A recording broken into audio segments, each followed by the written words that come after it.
پڑھیے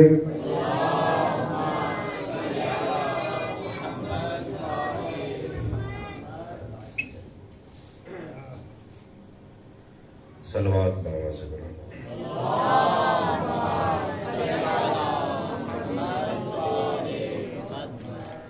حاجات اور دعاؤں کی قبولیت کے لیے، گناہوں کی بخشش کے لیے، مرحومین کی مغفرت اور بلندی درجات کے لیے صلوات۔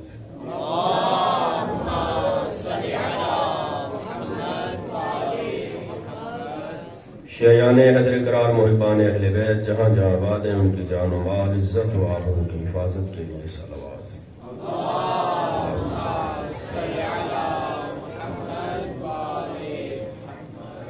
امام زمانہ عجل اللہ فرج و شریف کی خوشنودی اور آمد و سلامتی کے لیے صلوات۔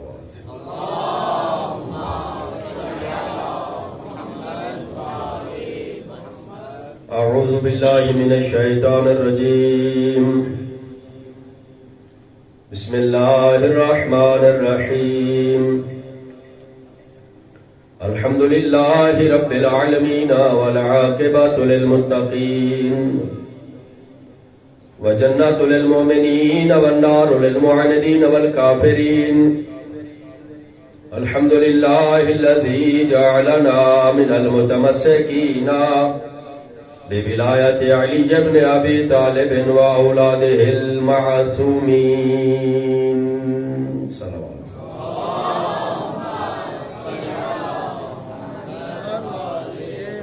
ثم الصلاة والسلام والتحیات والاکرام سیدنا و نبینا و شفیع ذنوبنا و طبیب قلوبنا انیس الغریبین رحمت للعالمین، اعنی العبد المعید الرسول المسدد والمصطفى الامجد المحمود الاحمد بالقاسم محمد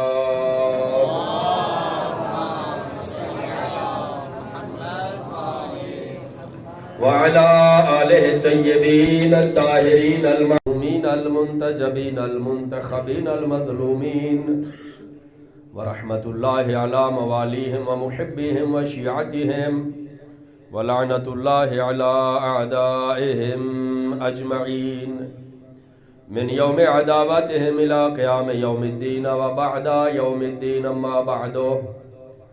قالت الفاطمة الحمد للہ علی ما انعم وله الشکر علی ما الہم۔ صلوات باواز۔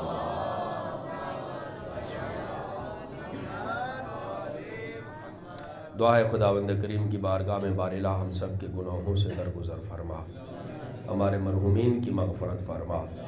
کریم اللہ بانیان کا یہ صف عذاب بچھایا اپنی بارگاہ میں قبول فرما، اس مجلس کے اجر میں، اس گریہ کے اجر میں، اس عزاداری کے اجر میں ہمارے آباء و اجداد، ہمارے والدین، ہمارے مرحومین سب کو شامل فرما۔ کریم اللہ محمد و آل محمد کا واسطہ جتنے مومنین و مومنات اس عظیم عبادت کے لیے چل کے آئے ہیں، آ رہے ہیں، آنے کا ارادہ رکھتے ہیں، قدم قدم نیکی و عبادت شمار فرما۔ کریم اللہ محمد و آل محمد کا واسطہ مومنین کی حفاظت فرما، بیمار مومنین کو صحت عطا فرما، مقروضین کے قرض ادا فرما، ہمیں اپنے اداروں کو، اپنے مراکز کو آباد کرنے کی توفیق عطا فرما، محمد و آل محمد کے صحیح معنوں میں شیعہ اور محب بننے کی توفیق عطا فرما۔ جتنے مومنین و مومنات نے میرے ذمہ دعائیں لگائی ہوئی ہیں، التماس دعا کہا ہوا ہے، حاضرین ہیں، غائبین ہیں، پروردگار ان سب کے حوائج شرعیہ کو پورا فرما، امام زمانہ کے ظہور میں تعجیل فرما، امام کی زیارت سے مشرف فرما، امام زمانہ کو ہم سب سے راضی و خوشنود فرما۔ کریم اللہ محمد و آل محمد کا واسطہ تو علیم بذات صدور ہے، صف اعضاء پر بیٹھ کر تیری بارگاہ میں ہاتھ اٹھائے ہوئے ہیں، جناب سیدہ کو واسطہ بنائے ہوئے ہیں، پروردگار سخی عباس کے ہاتھوں کا واسطہ ان ہاتھوں کو خالی واپس نہ لوٹا۔ جتنی اپنی آمین حاجات اور دعاؤں کی قبولیت چاہتے ہیں اتنی بلند صلوات۔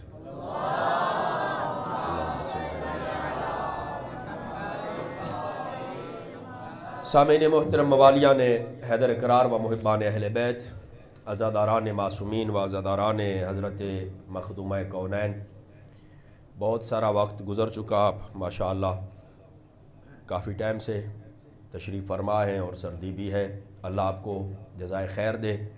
میں صرف آپ کے لیے دعا کر سکتا ہوں، اس کا اجر آپ کو اللہ ہی عطا فرمائے گا، اور یقیناً اس کا اجر وہی جانتا ہے کہ اس نے کیا عطا کرنا ہے، یہ کوئی انسان اس کو بیان نہیں کر سکتا۔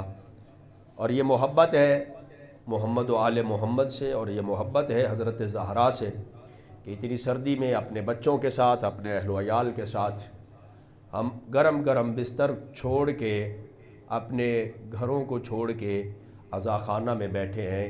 یہ در حقیقت جو اللہ نے ہمیں محبت کی نعمت عطا فرمائی ہے، اس کا شکر ادا ہو رہا ہے۔ جناب سیدہ مخدومہ کونین، کل تھوڑا سا عرض کیا تھا تاریخ کے حوالے سے، تاریخ فدق کے حوالے سے۔ آج اور کل کا دن جو میرا مختصر سا وقت ہوگا، میں بی بی کے چند ان کلمات پہ تھوڑی سی گفتگو کرنا چاہوں گا جو بی بی نے بیان فرمائے ہیں۔ ہمارے پاس علمی خزانہ بہت زیادہ ہے، ہمارے پاس زیارات کا علمی خزانہ، ہمارے پاس خطبات کا علمی خزانہ، ہمارے پاس دعاؤں کا علمی خزانہ۔ اتنا خزانہ اللہ نے کسی اور کو عطا ہی نہیں کیا ہے جو خزانہ اللہ نے ہم آل محمد کے ماننے والوں کو عطا کیا ہے۔ اس کی وجہ یہ ہے کہ ہم نے ان کو مانا ہے کہ جو علم آ کے حاصل نہیں کرتے، اللہ انہیں عطا کرتا ہے۔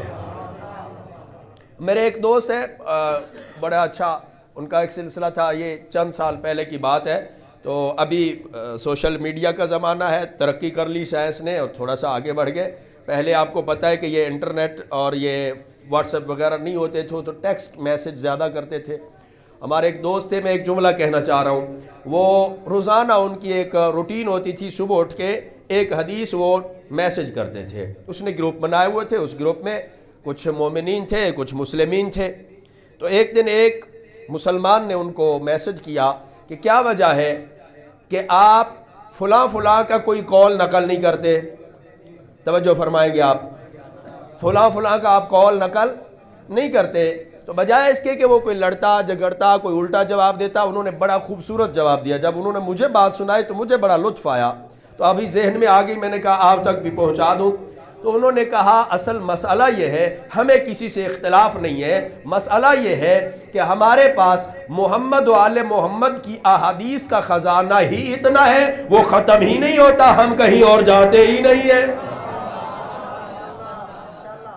کہ ان کی احادیث کا خزانہ ختم ہو تو ہم کہیں اور رخ کریں، کسی اور در پہ جائیں۔ یہ در ہی ایسا ہے کہ اس در پہ آ جائے تو یہ کہیں اور جانے ہی نہیں دیتا۔ یہ آپ توجہ فرمائیں گے، بی بی کا خطبہ بڑا مشہور ہے۔ خطبات ہم نام بڑے سنتے ہیں، ہم نے نام سنا ہوا خطبہ غدیر، مگر افسوس کہ ہم نے کبھی پڑھا نہیں ہے کہ اس خطبے میں پیغمبر نے کیا فرمایا ہے۔ ہم نے نام سنا ہوا ہے خطبہ فدق، جو بی بی نے خطبہ بیان فرمایا، مگر افسوس یہ کہ ہم نے کبھی اس خطبے کو پڑھا نہیں ہے کہ بی بی نے اس میں فرمایا کیا ہے، بی بی نے اس خطبے میں کہا کیا ہے۔ اور آپ جتنے جوان بیٹھے ہیں، میں اس سے پہلے 5 مجالس ایک جگہ پہ اسی بی بی کے خطبے کے حوالے سے عرض کی، اور میں آدھا خطبہ بھی مکمل نہیں کر پایا، اور ابھی ہمارے پاس آج تو بالکل ہی وقت کم ہے، اور کل بھی شاید اگر زیادہ سے زیادہ آپ کی خدمت ہوگی تو 1 گھنٹہ ہوگا، لیکن جتنے بھی وقت ہوگا بی بی کے وہ چند کلمات پہ ہم گفتگو کریں گے۔ عرض یہ کرنا چاہوں گا، آپ نوجوان حضرات جو تشریف فرما ہے، آپ بی بی کا خطبہ سوشل میڈیا پہ بھی موجود ہے، اس خطبے کا ایک مرتبہ ترجمہ ضرور پڑھ لینا، اس نیت سے پڑھ لینا کہ کل قیامت والے دن اگر بی بی سے ملاقات ہو جائے تو ہم یہ کہہ سکے بی بی میں نے تیرا خطبہ پڑھا تھا، جو آپ نے بیان فرمایا تھا وہ میں نے خطبہ پڑھا ہے، میں نے اس کی تلاوت کی ہے۔ صرف ترجمہ پڑھ لینا، نہ پڑھنا عربی، ضروری نہیں ہے عربی پڑھنا، صرف اس کا ترجمہ پڑھ لینا۔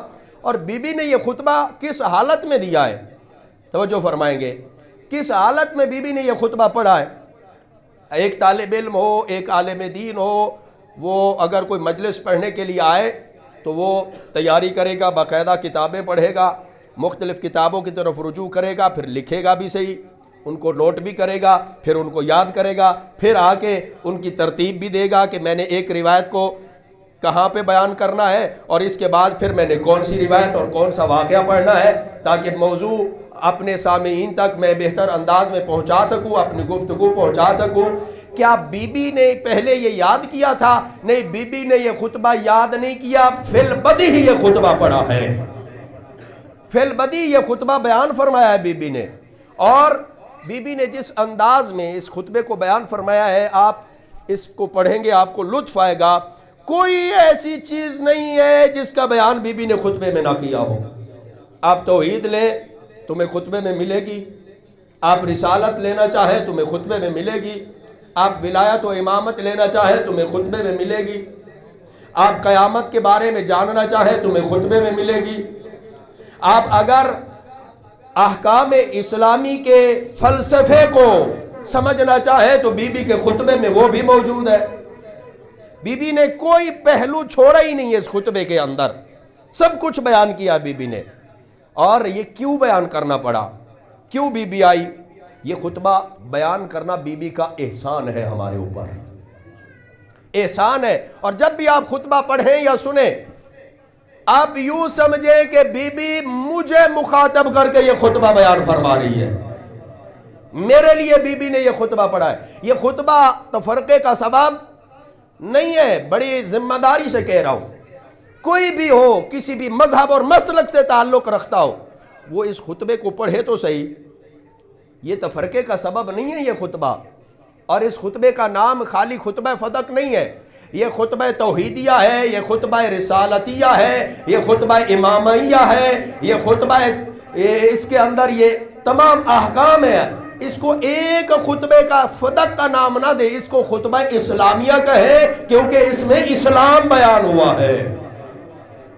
اس خطبے کے اندر بی بی نے اسلام کو بیان فرمایا ہے، اور کس حالت میں بیان فرمایا بی بی نے، توجہ فرمائیں گے۔ حالت کیا ہو گئی تھی؟ یہ احسان، میں نے پہلے عرض کیا نا، احسان ہے بی بی کا ہمارے اوپر یہ خطبہ بیان کرنا۔ اس لیے آج اگر شیعت باقی ہے، تشیع باقی ہے، تو یہ بی بی کا احسان ہے ہمارے اوپر۔ بی بی خطبہ نہ پڑھتی تو احسان یہ بی بی کا کہ خطبہ نہ پڑھتی تو شیعت باقی نہ رہتی۔ جس طرح ایک دائرہ ہوتا ہے اور اس کے ارد گرد بہت سارے دائرے بنا دیے جاتے ہیں، تو بہت سارے لوگ ان دائروں میں گم ہو جاتے ہیں، وہ اصل مقام تک پہنچ ہی نہیں پاتا ہے۔ بالکل ایسے ہی کچھ حالات بن گئے تھے کہ اگر بی بی خطبہ نہ پڑھتی تو وہ جو اسلام کی حقیقت تھی وہ گم ہو جاتی، رسول کا اسلام اور اس اسلام تک پہنچنے والا راستہ بہت سارے راستوں میں گم ہو جاتا۔ بی بی نے یہ خطبہ بیان کر کے اسلام کے چہرے کو روز روشن کی طرح واضح کر دیا ہے۔ بی بی نے یہ خطبہ بیان فرما کے اسلام کے چہرے کو، جس کو وہ بہت ساری الجھنوں میں ڈال رہے تھے، اس اسلام کو جو بہت سارے راستوں میں گم کرنا چاہ رہے تھے، بی بی نے یہ خطبہ بیان کر کے روز روشن کی طرح اسلام کے چہرے کو واضح کر دیا ہے۔ یہ احسان ہے اس بی بی کا، ہم مرہون منت ہیں۔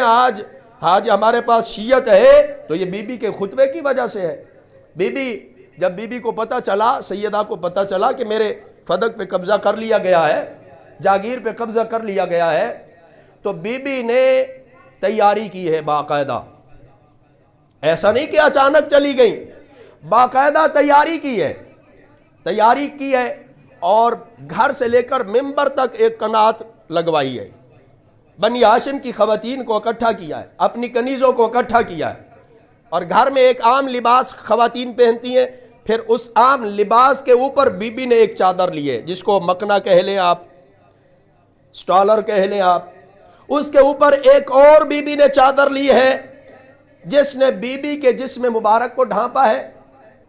اس کے اوپر ایک تیسری چادر بی بی نے لی ہے، جس کے بارے میں دیکھنے والیاں یہ کہتی ہے کہ جب آ رہی تھی تو وہ چادر زمین پہ خط کھینچتی ہوئی آ رہی تھی، وہ چادر زمین پہ خط کھینچتی آ رہی تھی، اتنی بڑی چادر تھی۔ یہ پردے کی بھی اہمیت ہے۔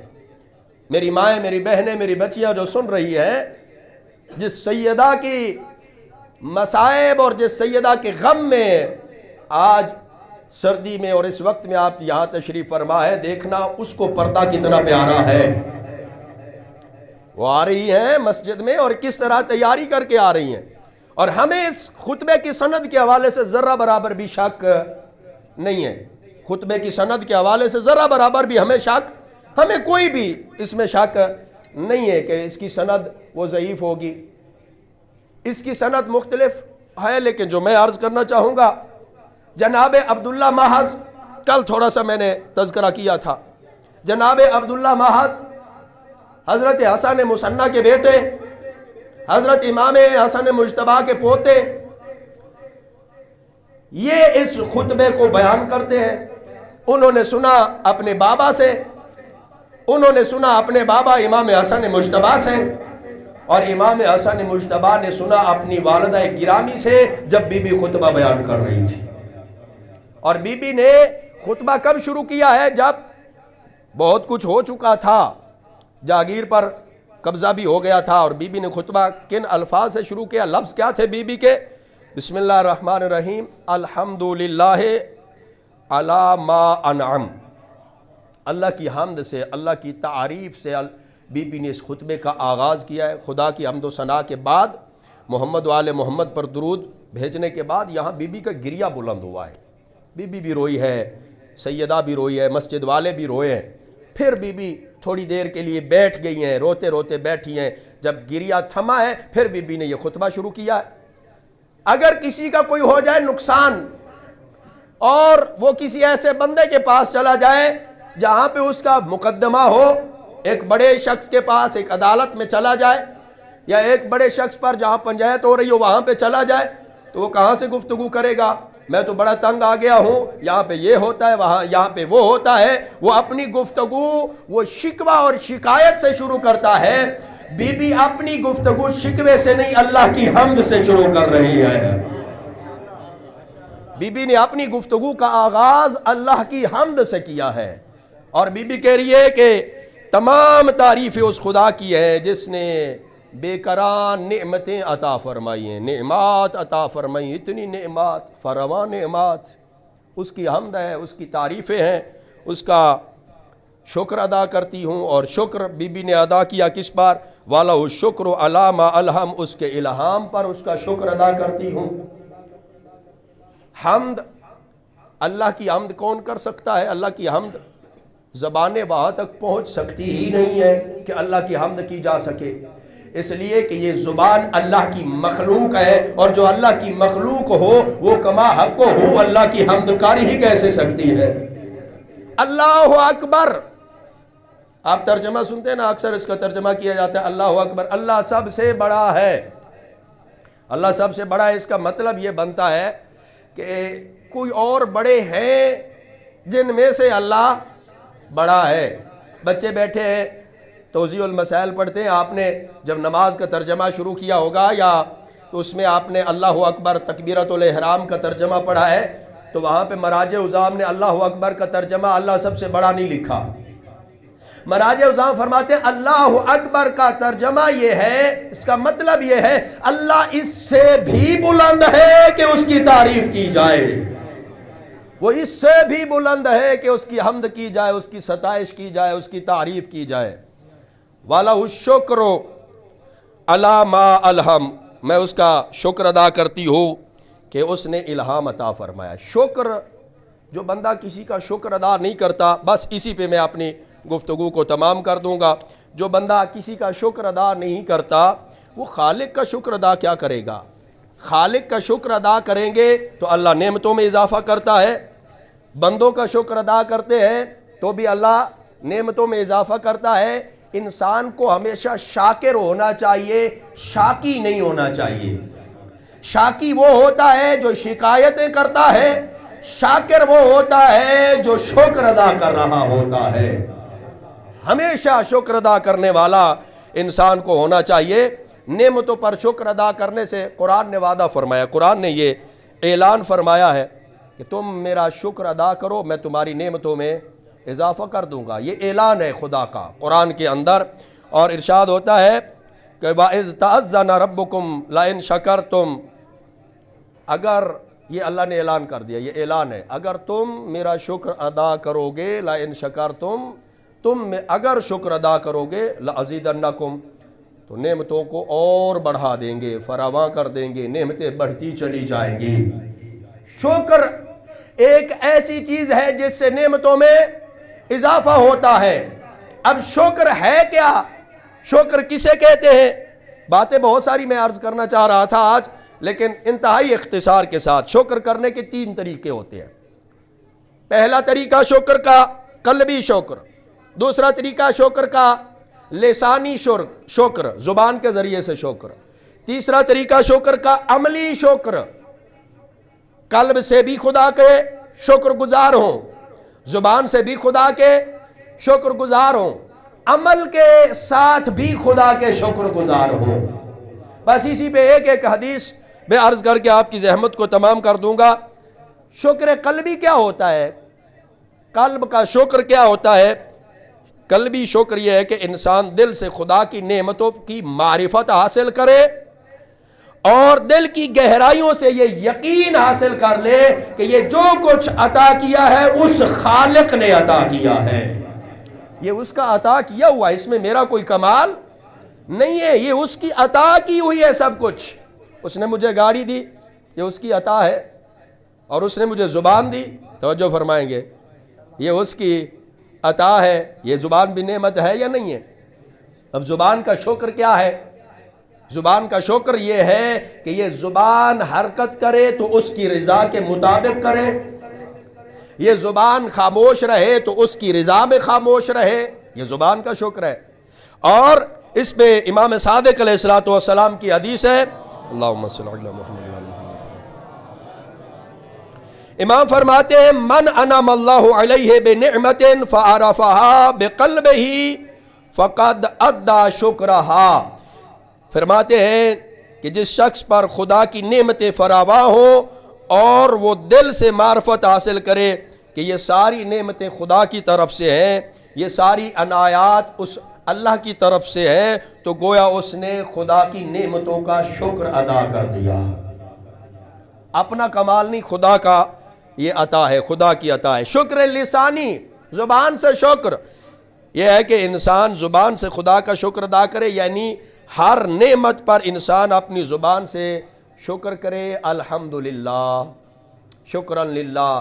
کھانا کھایا ہے، ایک بار زبان سے کہہ دے اللہ تیرا شکر ہے یہ تو نے نعمتیں عطا کی ہے، میرا اللہ تیرا شکر ہے کہ تو نے یہ چبانے کے لیے دانت عطا کیے ہیں، میرا اللہ تیرا شکر ہے کہ اس دسترخوان پہ کتنی نعمات تو نے عطا کی ہیں، مجھے عطا کی، کتنے اور ہیں جن کو یہ نعمات نصیب نہیں ہو سکی ہے۔ اس بارے میں امام جعفر صادق علیہ السلام فرماتے ہیں، اللہم صلی اللہ علیہ وسلم، امام فرماتے ہیں ہر نعمت پر خدا کا شکر ادا کرو اور یہ جملہ کہو الحمدللہ رب العالمین۔ یہ زبان کا شکر ہے، یہ شکر لسانی ہے، گویا تم نے اس نعمت کا شکر ادا کر دیا، اور کھانے کے بعد کہو الحمدللہ، تو گویا تم نے بہترین شکر ادا کر دیا۔ اگر کھانے کے بعد بندے کو ایک صرف لفظ الحمدللہ کہنے کی توفیق نہیں ہو رہی تو یہ انسان شاکر انسان نہیں ہے، یہ شکر گزار بندہ نہیں ہے۔ اور شکر کا ایک بہترین طریقہ جو لسان کا ہوتا ہے وہ ہے سجدہ کرنا، خالق کی بارگاہ میں جھکنا، پیشانی کو مٹی پہ رکھ کے اور اس کے سامنے جھکا کے کہہ دیں شکرا للہ۔ یہ شکر کے سجدے آپ کو کہیں اور نہیں ملیں گے، یہاں پہ ملیں گے۔ یہ شکر کے سجدے آپ کو کہیں اور نہیں ملیں گے، اس در پہ اور اس گھر پہ آپ کو یہ شکر کے سجدے ملتے ہیں۔ اس گھر نے اور اس دار نے اتنا شکر کو بیان فرمایا ہے۔ شکر کا بہترین طریقہ لسان کے ساتھ وہ سجدہ کر کے ہے، سجدہ کریں، خدا کی بارگاہ میں جھکیں اور جھک کے شکرا للہ کہہ دیں ہر نماز کے بعد سجدہ۔ اور اگر یہ اس محفل میں بیٹھنے والا اور صف اعضاء پہ بیٹھنے والا ہی سجدے سے بھاگنے والا ہو تو پھر اسے معرفت ہی نہیں ہے، مانتا اس امام کو ہے جو سید الساجدین ہے، مانتا اس امام کو ہے جو سید الساجدین ہے، اور پھر سجدے سے دور بھاگے تو اس کو معرفت ہی نہیں ہے، نہ سجدے کی معرفت ہے نہ امام کی معرفت ہے۔ آپ توجہ فرمائیں گے، ہر مقام پہ سجدہ، شکر، اور اس سے بڑے اور سجدے کیا ہوں گے؟ وہی جب قید کر کے لے جایا جا رہا ہے، کوفہ کی گلیوں میں سجدے، شام کے بازاروں میں سجدے، شام کے اس زندان کے اندر سجدے، اللہ جانے کتنے عظیم سجدے کیے اور کیسے سجدے کیے، بڑے بڑے سجدے ہوئے نا۔ امیر المومنین علیہ السلام راتوں کو نمازیں پڑھنے والے، تنہا کھڑے ہونے والے اور سجدہ گزار، ہزار ہزار رکعت ادا کرنے والے، علی جیسے سجدہ گزار، رسول جیسے سجدہ گزار جن کے بارے میں قرآن کو کہنا پڑا قم اللیل الا قلیلا، امام حسین علیہ السلام جیسے سجدہ گزار کہ سر سجدے میں خود رکھا ہے، اٹھایا خود نہیں ہے۔ یہ کیسے سجدے کیے زین العابدین نے کہ اللہ نے فرمایا انت زین العابدین، تو ہی زین العابدین ہے، تو ہی سید الساجدین ہے۔ یہ شکر ہے، یہ شکر، یہ عملی شکر ایک ہے۔ تیسرا طریقہ، عملی شکر کس کو کہتے ہیں؟ عملی شکر یہ سب سے اہم ترین اور سب سے ضروری شکر ہے۔ ایک قلبی شکر اور ایک لسانی شکر اور تیسرا عملی شکر۔ عملی شکر خدا کی نعمتوں کو خدا کی راہ میں خرچ کرنے کا نام ہے۔ خدا کی نعمتیں جو خدا نے عطا کی ہیں، ان نعمتوں کو خدا کی راہ میں خرچ کرو، یہ عملی شکر ہے۔ ایک زبان کا شکر، توجہ فرمائیے گا، الحمدللہ کہہ دینا آسان ہے۔ قلبی شکر، یہ بھی اگر بندہ متوجہ ہو تو، البتہ اس کے لیے بھی متوجہ ہونے کی ضرورت ہے، آسان ہے۔ توجہ فرمائیں گے۔ اب بچوں کی تو چلو کوئی بات نہیں، جو جوان بیٹھے ہیں نا، وہ خطیب ہی نہیں ہوتا کہ جس کی اپنے مجمع پہ نظر نہیں ہوتی۔ آپ تھوڑا سا متوجہ رہیے گا، ہنسنا ہے تو بعد میں ہنسیے، گفتگو کرنی ہے تو بعد میں کیجئے گا۔ بس میں اپنی گفتگو کو سمیٹ رہا ہوں، تھوڑا سا آپ میرا ساتھ دیجیے گا، متوجہ ہوں۔ جس بندے کو حدیثیں اچھی نہیں لگتی ہیں نا، اس کا قلب بیمار ہوتا ہے۔ توجہ فرمائیں گے۔ جس کو علی کے خطبے اچھے نہیں لگتے نا، جس کو سیدہ کا خطبہ اچھا نہیں لگتا، جس بندے کو محمد والے محمد کے فرامین اچھے نہیں لگتے ہیں نا، وہ قلبی طور پر اور روحانی طور پر بیمار ہے۔ اور یقین جانیے اس بیماری کا علاج کہیں اور نہیں ملتا، یہی ملتا ہے، یہی جگہ ہے اس بیماری کے علاج کے لیے، یہاں سے ہی اس روحانی بیماری کا علاج ہوتا ہے۔ توجہ فرمائیے گا۔ اور یہ جو عملی شکر ہے، یہ عمل کر کے دکھانا، یہ مشکل ہوتا ہے تھوڑا، اس کے لیے دل بڑا کرنا پڑتا ہے۔ اللہ نے فصل بہترین اگائی، بھائی زکوٰۃ واجب ہے، لیکن زکوٰۃ دینے لگے تھوڑا سا وہ دل بڑا کرنا پڑتا ہے۔ اللہ نے بہت ساری نعمتیں دے رکھی ہیں، اینٹ پہ اینٹ لگائے جا رہا ہے، مکان پہ مکان بنائے جا رہا ہے، جائیداد پہ جائیداد جوڑے جا رہا ہے، اور سال کے بعد ایک خمس نکالنے کی تاریخ ہی نہیں رکھتا، حساب ہی نہیں کرتا۔ توجہ فرمائیں گے۔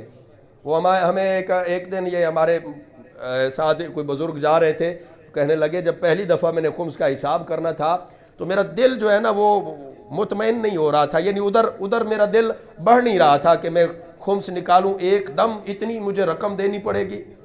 لیکن پھر وہ کہتے ہیں میرے بڑے بھائی نے مجھے کہا کہ آپ ایک بار خمس نکال کے تو دیکھیں، پھر دیکھیں اللہ تمہیں دیتا کیا ہے، اللہ تمہیں عطا کیسے کرتا ہے۔ یقین کریں یہ خمس اور یہ زکوٰۃ یہ رزق میں فراوانی کا سبب ہے، رزق میں کمی کا سبب نہیں ہے۔ یہ جو خمس ادا کرتے ہیں، کیا یہ آل محمد ہمارے محتاج ہیں؟ کیا محمد و آل محمد کو ہمارے خمس کی ضرورت ہے؟ نہیں میرے بھائی، کتنے اماموں سے یہ لفظ موجود ہیں، کتنے اماموں سے کہ ان کی زبان مبارک سے نکلے ہوئے یہ لفظ کہ ہم تمہارا جو خمس قبول کرتے ہیں، اس کی وجہ یہ نہیں ہے کہ ہم ضرورت مند ہیں، ہم اس لیے قبول کرتے ہیں تاکہ تمہارا مال پاک ہو، تمہاری روح پاک اور پاکیزہ ہو جائے۔ خمس ادا کرنے سے مال پاک ہوتا ہے، خمس ادا کرنے سے روح پاک اور پاکیزہ ہو جاتی ہے۔ اور وہ بندہ کیا کرے گا؟ وہ کیسے جناب سیدہ کے حق کی غصب کرنے والوں پہ لعنت کرے گا جو خمس ادا نہیں کرتا؟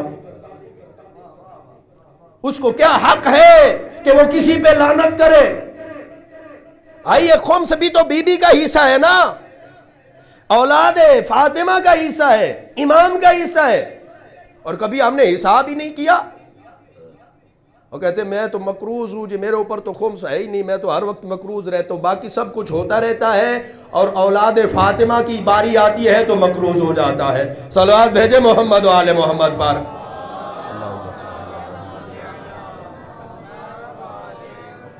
خمس ادا کریں، خمس یہ بی بی کا حق ہے۔ ایک وہ لوگ تھے جنہوں نے حق ادا نہیں کیا، اور آج اگر ہم خمس ادا نہیں کرتے تو کیا ہم حق ادا کر رہے ہیں؟ توجہ فرما رہے۔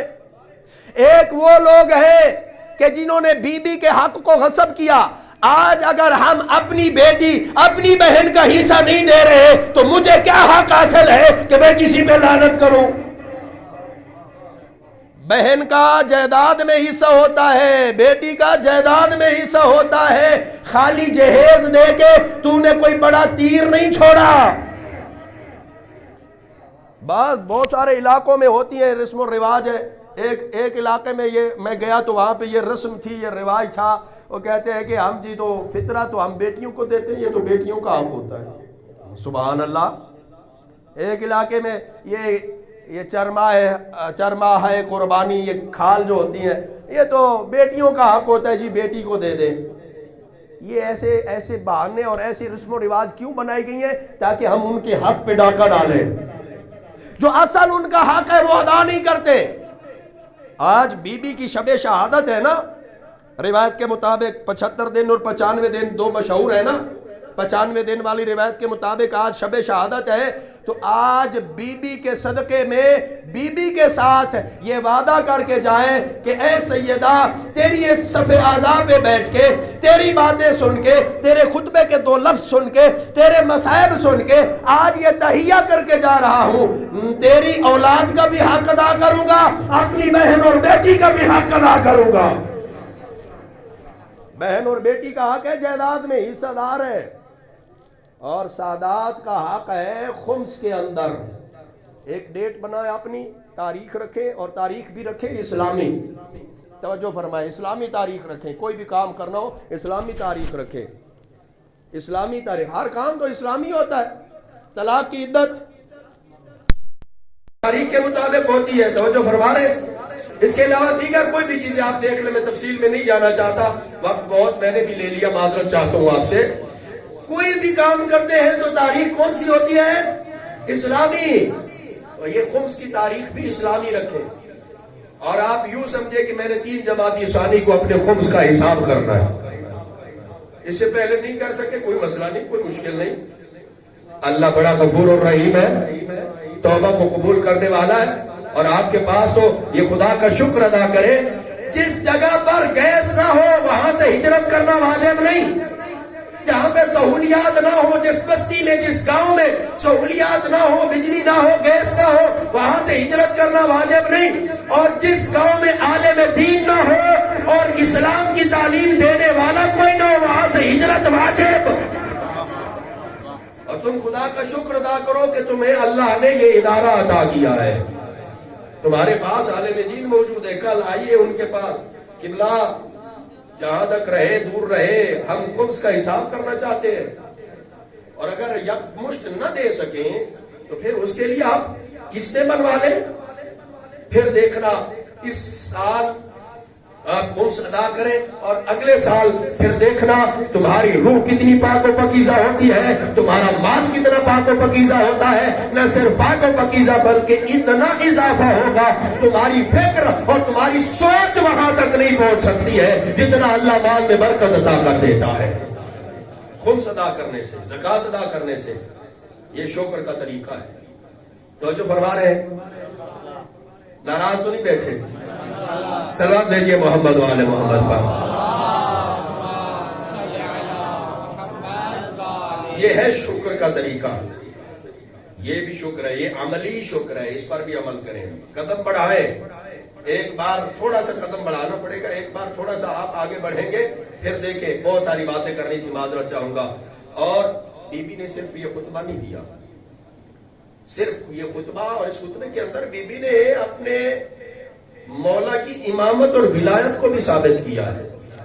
آگے بڑھیں گے اگر وقت ملا تو پھر کبھی صحیح، بہرحال بی بی نے اپنے مولا کی امامت و ولایت کو بھی اس خطبے میں ثابت کیا ہے.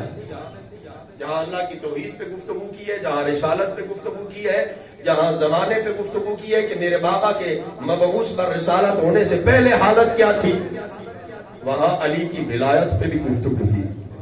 اور صرف اس ایک جگہ پہ نہیں، پھر یہ سیدہ جاتی تھی دروازے پہ، در پہ جاتی تھی، دق الباب کرتی تھی. جب باہر نکلتے تھے تو بی بی پوچھتی تھی آپ نے غدیر میں من کنت مولا ہوں فہذا علی مولا سنا تھا یا نہیں؟ کتنے سارے ایسے لوگ تھے جن کو پتا چلا کہ بطول دروازے پہ آ رہی ہے، در پہ آ رہی ہے، تو یہ دروازہ تک نہیں کھولتے تھے. بطول دروازے پہ کھڑی رہتی تھی. علی کو مولا ایسے مان جیسے فاطمہ زہرا نے مانا ہے. علی کا مولا ایسے قبول کر مولا جیسے فاطمہ زہرا نے علی کو مولا مانا ہے. اور پھر اگر کوئی دروازہ کھولتا تھا، بی بی پوچھتی تھی تو کوئی کہتا میں تو بھول گیا ہوں، بوڑھا ہوں، میرا حافظہ کمزور ہے. کوئی کہتا میں تو دور کھڑا تھا، میں نے تو سنا ہی نہیں ہے.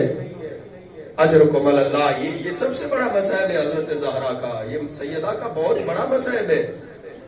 اور بی بی جب خالی واپس پلٹی ہے اور پھر روتے ہوئے اپنے بستر پہ لیٹی ہے، پھر ایسے بستر پہ لیٹی ہے، پھر گریا کرتی تھی. گریا کرتے کرتے اتنی کمزور ہو گئی ہے نبی کی بیٹی، پھر وہ عصا کے اسارے پہ چلتی تھی، عصا کے سہارے پہ چلتی تھی. اور عزادارو عمر مبارک کتنی تھی بی بی کی؟ 18 سال اور کچھ ماہ.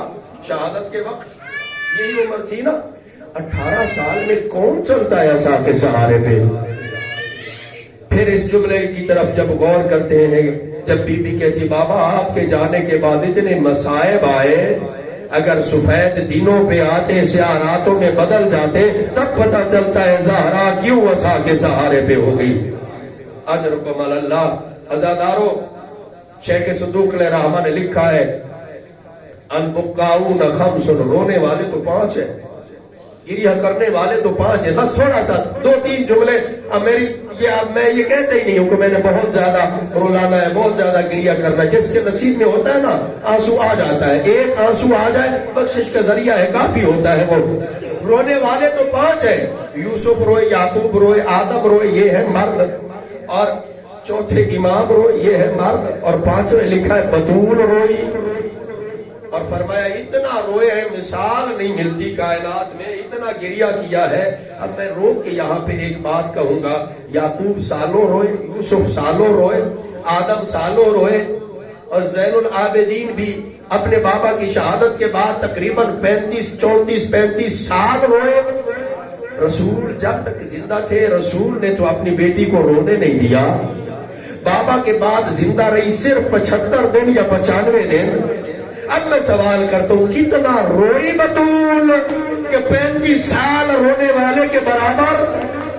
اجرکم اللہ، اجرکم اللہ. کتنا روئی سیدہ کہ جو 35 سال روئے، 95 دن میں اتنا روئی. اب آپ غور کریں، جب سیدہ بستر بیماری پر تھی، آ کھڑے ہوئے ہیں دروازے پر، آ کے کہتے ہیں یا علی بطول سے کہے یا دن کو روئے یا رات کو روئے. زہرا کے رونے سے ہمارے چین ختم ہو گئے، ہماری نیندیں ختم ہو گئی. امانت تھی علی کے پاس. سیدہ کے پاس آ کے کہتے ہیں اے بنت پیغمبر، مدینے والے آئے ہیں، یہ پیغام دیا ہے. اور پھر روئی ہے، رو کے کہا یا علی ان سے کہہ دو 14 دن کی مہمان رہ گئی ہے، نہ ہوگی نہ روئے گی. اجرکم اللہ. نہ ہوگی نہ روئے گی. اور عزاداروں رونے پہ جب لگی ہے نا پابندی، تو بی بی کا پھر طریقہ تھا، پھر بی بی اپنے چھوٹے چھوٹے بچوں کو لے کے نکل جاتی تھی باہر اور چلی جاتی تھی احد کے قبرستان میں، شہداء کی قبروں پر بیٹھ کے روتی تھی. ایک شخص کہتا ہے میں نے دیکھا، میں